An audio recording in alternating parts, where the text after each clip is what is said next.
Hello again, everybody. Zacatech is here with my TNA Impact Wrestling review for this Thursday night, April the 10th, 2014. Orlando was live tonight, you can tell, because they paid tribute to Warrior tonight. And, well, I think TNA wanted a big impact tonight because they wanted to one-up WrestleMania, because they knew WrestleMania was this week. I don't think they're going to one-up by crowning a new world champion tonight, as you saw by my title. Wow, I cannot believe that it happened. That someone who I never thought would be a world champion became a world champion tonight. And I'll give you my opinion towards him becoming the world heavyweight champion this evening. We also had another title match tonight, and we had two number one contenders matches tonight. The Knockouts number one contendership and the world title number one contendership, which was set up for the main event. And the title change, which we would begin Impact with that, with the gauntlet, 10-man gauntlet, with the TNA world title shot at the next pay-per-view, which was slated to be for the next pay-per-view being sacrificed on April 27th. Samoa Joe was supposed to be in this gauntlet, but he wasn't available. Or as I call it, Joe's excuse of not getting a fair shake after getting screwed out of the title too many times. He has to get like a fair one-on-one match where he's like, fuck this gauntlet. I'm not, even if I win this gauntlet, I'm not going to get a fair shake again. So in 10-man, James Storm and Gunner kicked off this gauntlet along with Bobby Roode, Bully Ray, EC3, Eric Young, Sonata, Willow, Bobby Lashley, and fuck, I forget the tough guy. Oh, Abyss. I thought it was going to be Abyss. Because you saw what happened last week with Abyss almost pinning EY in the Fatal 4-Way last week, but Magnus is like, I want you to let me pin because Magnus works, he hires Abyss to work for him, and I thought that Abyss was going to maybe win this battle royal to cue up a match between him and Magnus. It almost came down to that, with Abyss getting down and dirty with EY. They were the final two, of course, Eric Young. Willow kind of, like, no one got eliminated until everyone came. Like, Willow was the 10th guy, and then everybody else got eliminated left and right. But Willow kind of being eliminated by both EC3 and Rockstar Spud. That little feud still going on, which led to Willow challenging them to a handicap match next week between Willow and Spud and EC3. Cool. So their feud's been going on, like I said, handicap match next week. So, like I said, even Gunner and Storm, we saw a little bit of a Beer Money reunion. I would love to see a full-time Beer Money reunion. Like, they teased it a few months ago, but now that Storm's a heel, they even did a double suplex, and they almost teased the old pose, the Beer Money! I love when they did that. I would love to see a full-time Beer Money reunion. It's an okay gauntlet, because there's, or as I call it, a Royal Rumble, without using the term Royal Rumble. So everyone got eliminated. Of course, Bobby Roode kind of eliminated Bully Ray, continuing their feud. I think they have a match at Sacrifice. Like I said, it came down to Abyss and Eric Young. Because I thought, Abyss was going to maybe get a shot against Magnus to kind of feud up their little feud and maybe break up. After Abyss almost won the title last week. And Abyss was going for shock treatment, which he almost got it. But then EY did a big movie, clotheslined Abyss over the top. It almost felt like both guys were going to eliminate themselves. I thought that was what they were going for, like a double elimination. But Abyss's foot touched the floor first, and EY kind of took this on by trying to eliminate Abyss with a clothesline over the top. And with that, EY won the gauntlet, and he won his chance to become the TNA World Champion, which he was probably supposed to cash in at Sacrifice. But he decided to make the ultimate sacrifice by sacrificing that title shot and using it not at the pay-per-view, but tonight. That was his request to MVP. And it's kind of weird to see Eric Young being pushed to be a main eventer. Eric Young's been a comedy relief guy. I call him the Santino Morella of WWE. Comedy guy. He's a hard worker. He's very entertaining. And he's been kind of beginning this big push. He's been feuding with Abyss. He was in the main event for the world title last week. It's kind of weird to see him in the main event. And once again, seeing him for the second week in a row in the main event. Of course, with title, get more on that in a moment. So EY won the opportunity to face off against Magnus and EY. And the last stipulations, no interference from Abyss. If Magnus got DQ'd or counted out, you would lose the title immediately, be stripped. And if anyone at all would interfere, they'd be fired on the spot. So, interesting with this whole EY thing with him winning and getting a shot and, of course, redeeming it tonight. We also would have the Wrath of Dixie. Forgot to mention that in the beginning. We would have the Wrath of Dixie. Dixie Carter coming back tonight. It was teased at the end of last week's Impact. Well, she's no longer in control of wrestling operations, but she's still on and off screen TNA president. So she was not in a mood to play, as you would see by her reaction to Rockstar Spud's celebration of her coming back. Where we have one number one contender named, of course, Eric Young being a number one contender for the world title, cashing it in for tonight. We have another number one contender crowned for the Knockouts title. We have Angelina Love wearing a, if you didn't notice it, she wore like an armband with Ultra Warrior's face paint on it, paying respect to Warrior. Very respectful move of Angelina, despite her being a heel in this matchup, taking on the new knockout, Fluky Brittany. I say Fluky Brittany because she got a fluke win over Gail Kim a few weeks ago. Gail Kim was also in this matchup in ODB. Typical knockouts are favorite. I've always said it about knockouts. Knockouts are better than the Divas. And this kind of proves it again. Of course, a Velvet Sky was at ringside cheering on her bestie to take on the champ Madison for the title sacrifice. I kind of had a suspicion Angie was going to win this thing because you saw Angie pin Madison a few weeks ago after they officially turned heel. They, being beautiful people, turning heel and not letting Madison in. And but it was a decent fatal four-way match. Brittany needs to show some improvement. She came in, got the fluke win over Madison. Not Madison, but Gail a few weeks ago. She was in a tag match last week getting pinned by Angelina. But Brittany looked okay in this matchup. She looked kind of better than she has been in the last couple weeks. But she needs more development. She just came in like that, and now she's in the main roster, so she needs to improve her character a lot more. And her ability's okay. She needs a little big boost to shine, but it's still early for Brittany. She got a little bit of hope. So she's got potential. I would say that. She's got a lot of potential to grow. She can learn from these women. The very big professionals, especially Gail Kim, who's the veteran of the bunch. Because she's a former WWE and TNA Knockouts and Divas champion. So, little bit of shenanigans going on. With every woman getting an advantage on each other, trying to pin. Like I said, this is a big match for all four of these women, trying to go for that number one contendership for the title. But it came down to Gail and Angelina's left in the ring.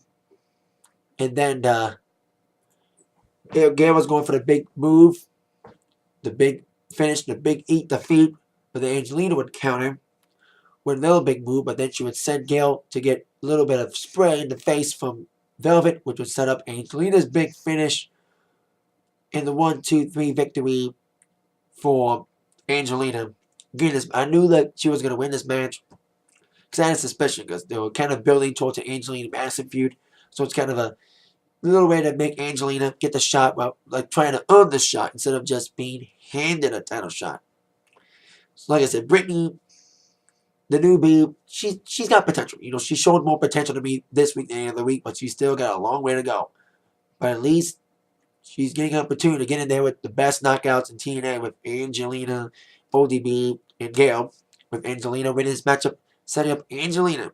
She didn't pull an EY. She is saving the title shot for Sacrifice with Madison. And like I said, I loved the wristband on Angelina's on with the Warrior face mask. I didn't notice it till later in the match. I thought that was very respectful. A lot of Warrior signs tonight. You can tell this is a live episode tonight that's not taped because they got Warrior science and respect the Warrior. Of course, rest in peace to Warrior. Sad to hear about his death.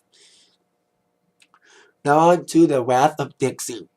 We would see MVP getting confronted by Dixie Carter in his office, and it would say that someone's gonna get the Wrath of Dixie. I thought it was gonna be MVP, but then in the back of my mind, I was like, if there was one man to get the Wrath of Dixie, it's Bully Ray, the man that kind of screwed Dixie Carter out of wrestling operations at Lethal Lockdown.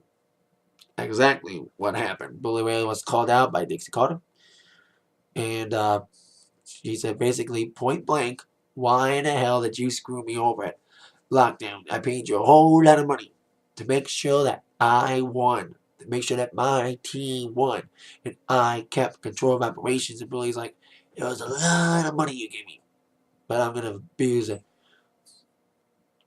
And the old saying goes, Dixie, like Austin said, DTA, bitch, don't trust anybody. So, and I think this Impact crowd was a good crowd tonight. I think it was people traveling from New Orleans. I think people who traveled to WrestleMania from all around the world going to New Orleans, they realized, hey, New Orleans ain't that far from Orlando. Let's go to TNA after WrestleMania. That's what I think. It was a kind of a rowdy crowd tonight. There was a decent chance, like, we don't like you during this segment, and even put her through the table chance. And it looked like Bully was going to get a chance to put Dixie through a table, but I knew someone was going to come out and interfere. Bobby Roode would be that man. Of course, Bobby Roode and Bully Ray continue their feud with Bobby Roode eliminating Bully Ray. Of course, Bully Ray still gunning for revenge after being put through not one, not two, but three tables last week during a little table match. Like the one during the tables match for the victory for Roode and EC3 against Hardy, Willow, and Bully. And then put through two more tables in post-match curricular activity. So, and Bully Ray was going to put Bobby Roode through a table because Bully Ray was attacked by Bobby Roode. Bully was going to be going through a table again because Bobby pulled out a table.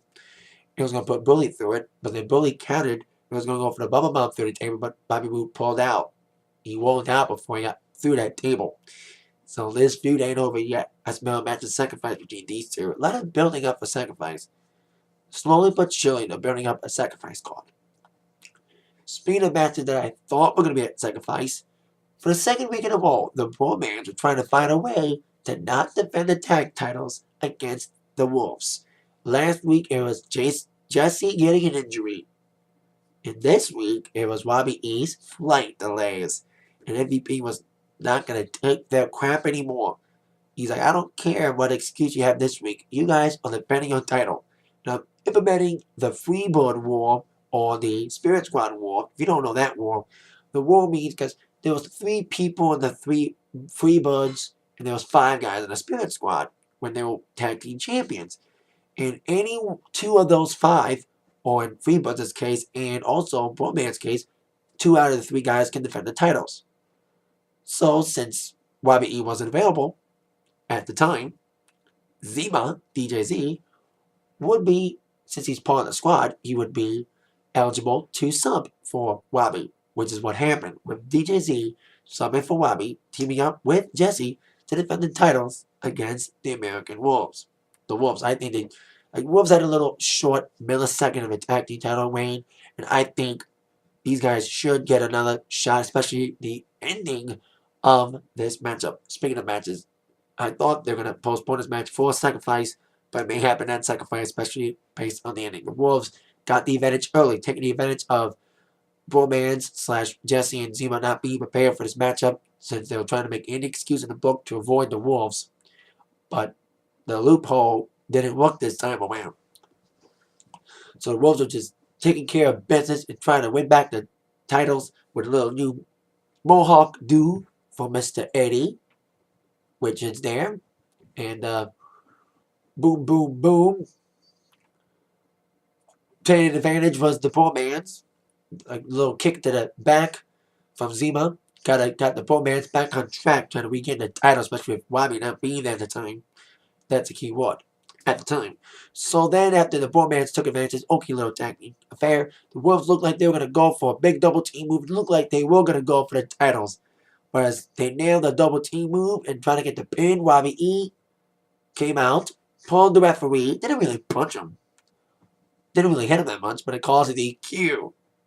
And the Wolves, we got the win by DQ, but not the titles. Bromance retained by that DQ. Saving their titles. I think it's going to be a tag team match, title match at Sacrifice. That's what I'm saying. Based on this ending, Wolves should get a rematch at Sacrifice. And I think that's when the Wolves will get the titles again. They had the titles for like a millisecond, so I think the Wolves need a legitimate reign as tag team championships.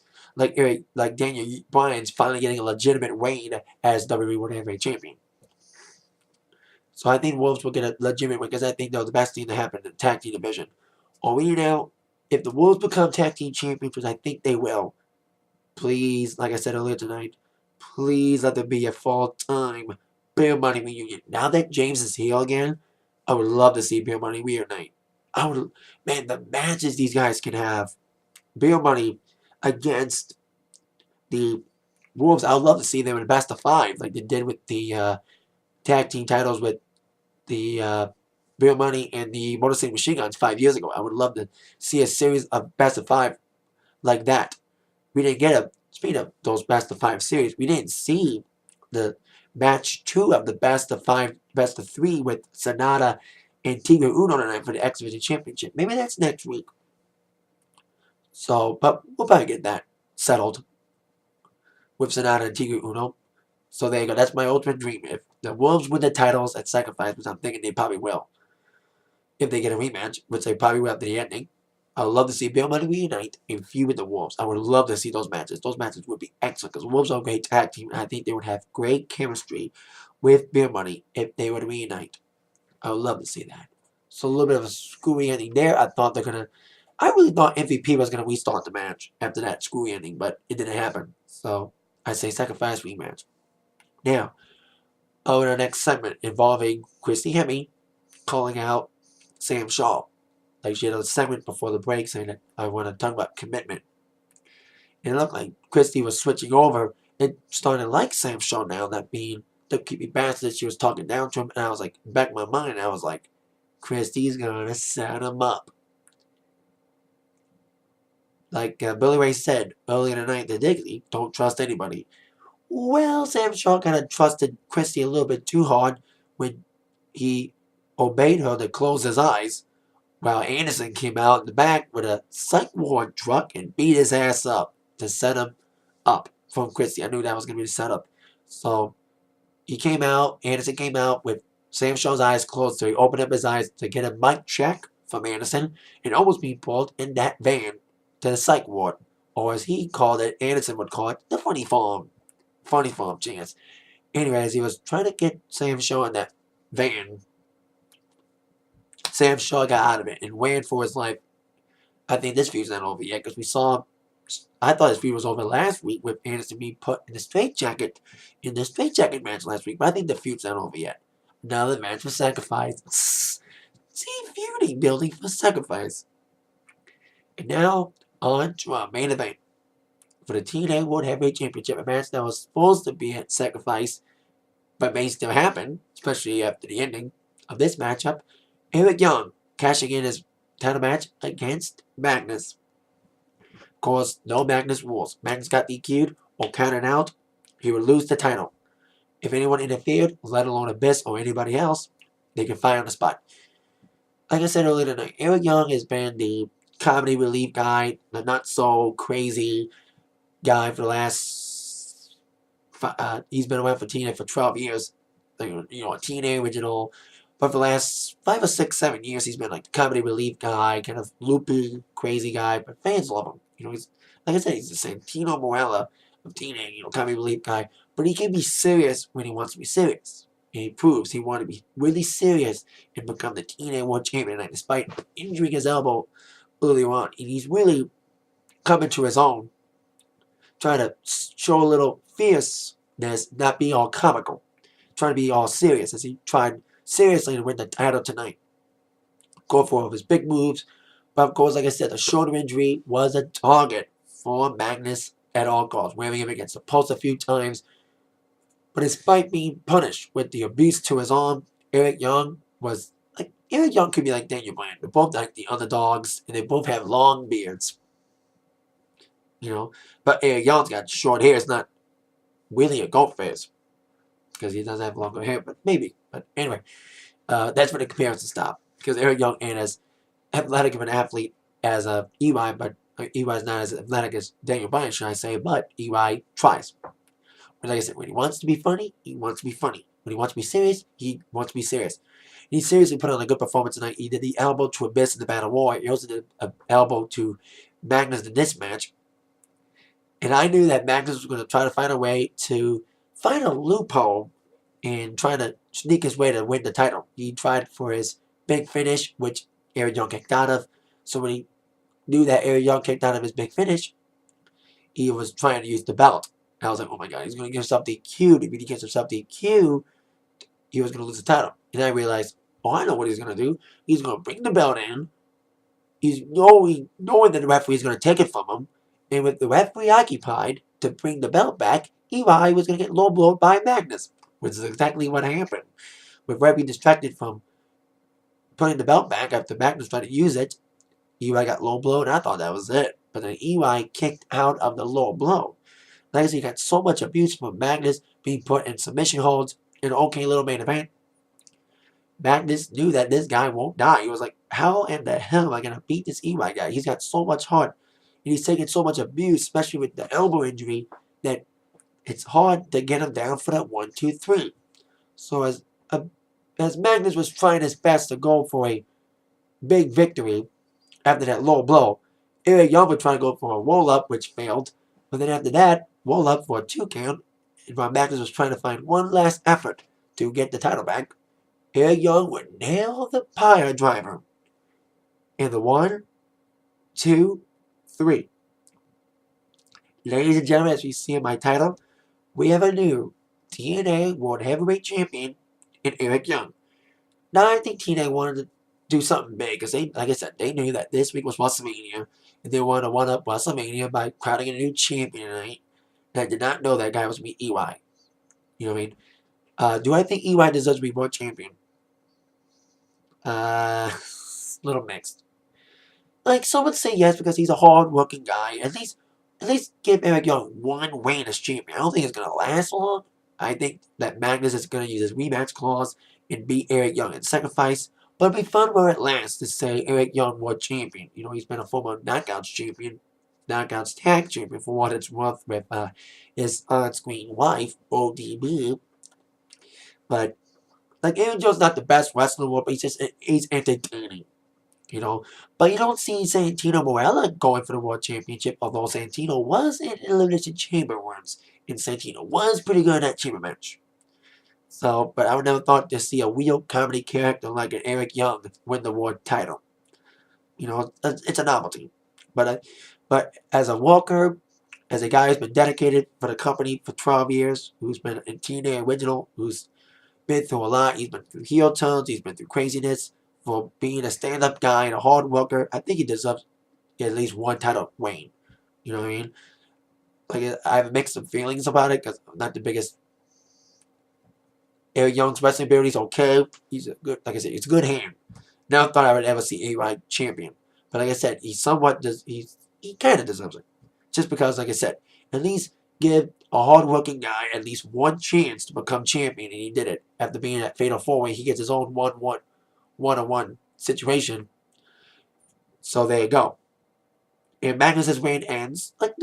I'm nothing against Magnus. You know, I think Magnus should have been a better champion. I wanted Magnus to become world champion. I wanted Magnus to get that push.